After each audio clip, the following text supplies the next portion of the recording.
Bonjour les juristes, on retrouve notre mini-série sur les prescriptions en droit social et on retrouve Léo qui a enchaîné deux CDD successifs de 10 mois pour accroissement temporaire d'activité avec un dernier contrat il y a 10 mois.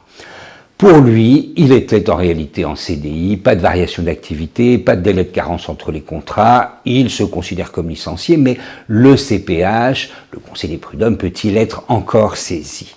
Alors, on l'a vu, les délais de prescription diffèrent selon les demandes, 1, 2, 3 ans, mais quand démarre-t-il? Pour les créances salariales et la prescription triennale, chaque défaillance fera courir un délai de prescription propre. Pour la requalification, le délai est de 2 ans et le point de départ est glissant, à compter du jour où celui qui exerce le droit a connu ou aurait dû connaître les faits lui permettant de le faire. En cas de non-respect du délai de carence, la prescription part donc du premier jour d'exécution du second des contrats successifs. En cas de non-respect des règles générales de recours ou d'inexactitude du motif, le point de départ est bien le terme du contrat ou en cas de succession, celui du dernier contrat.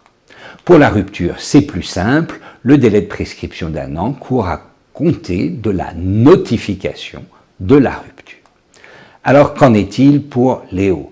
Pour la requalification, c'est biennal. Si l'absence de délai de carence est invoquée, la prescription de 2 ans démarre au premier jour d'exécution du second contrat, il y a 20 mois. Si c'est le motif de recours qui est injustifié, ce sera au dernier jour du second contrat, il y a 10 mois. Donc il faut introduire sa demande dans les 4 mois. Ensuite, en cas de requalification, la rupture est injustifiée. Indemnité de licenciement et dommages et intérêts se prescrivent en 1 an à compter du terme du dernier contrat, il y a donc 10 mois. C'est donc juste, il ne reste à Léo plus que 2 mois pour agir. À bientôt.